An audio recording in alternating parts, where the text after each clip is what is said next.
Tomato, tomato, potato, potato. It's all the same, right? Well, when it comes to roads on public lands, it is not. An RS2477 road, by any other name, is nowhere near as sweet. Let me explain.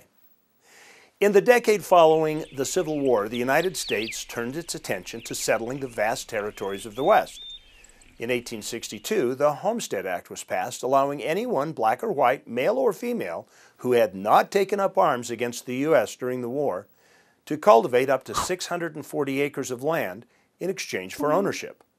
The sale of public land was needed back then in order to pay back federal debt due to the high cost of the Civil War. Well, accessing the land required roads, and the federal government lacked the resources to build them. So, in the Mining Act of 1872, they included a provision called RS2477 that allowed anyone who built a road on undesignated federal land to receive a right-of-way of title to that road in exchange for building it.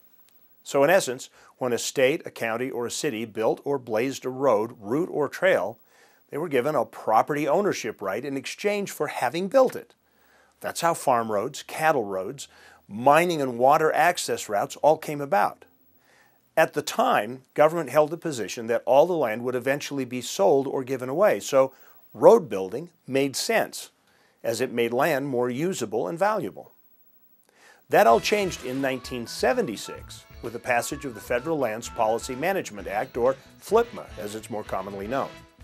The new law put an end to homesteading everywhere, except Alaska, and changed the development of roads from being a local decision to a federal permission. This was all done in the landscape of an emerging environmental and pro-wilderness movement where advocates were trying to expand the amount of land that originally qualified as wilderness from 9.1 million acres to 109 million. Since this time, counties have had to live under the cloud of the FLPMA-inspired designated wilderness study areas that will only be cleared if Congress acts and clears these areas for multiple use.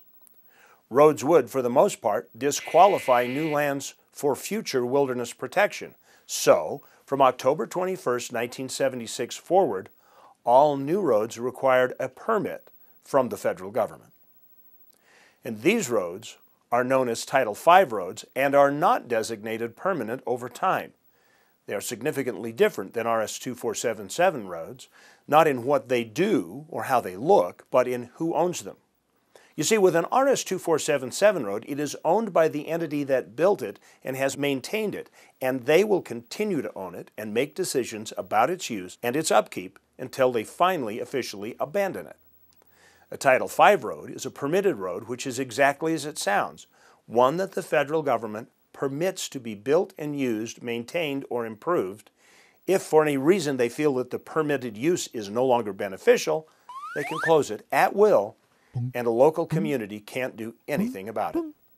Since the passage of the Federal Lands Policy Management Act, land agencies have refused to recognize any of the existing roads prior to 1976 as RS2477, unless a court forces them to do so, which seems odd as many of the roads the federal government refuses to recognize can be found on U.S. government maps.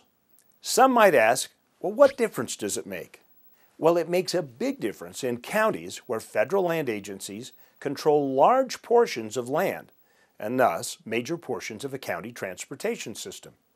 If a federal land agency decides to change the use of the land and remove motorized travel with a Title V road, there's nothing to stop them.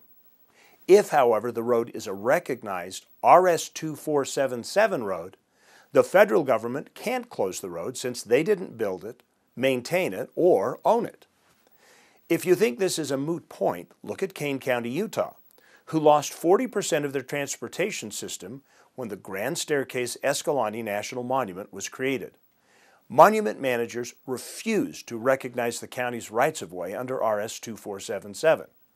This has had a significant impact on the county's ability to access and maintain a viable transportation system for ranching, recreation, and other purposes, including search and rescue. That is why Kane County has led the nation in a charge to prove title to their roads in federal court. It has been a hard-fought battle, and only a handful of the roads have been recognized. But as the number grows and other counties follow suit, that precedent could eventually lead to most of these roads being recognized as Congress intended them to be.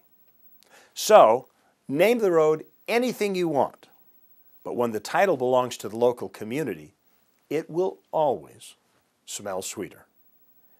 I'm Chad Booth from the TV show At Your Leisure for Kane County.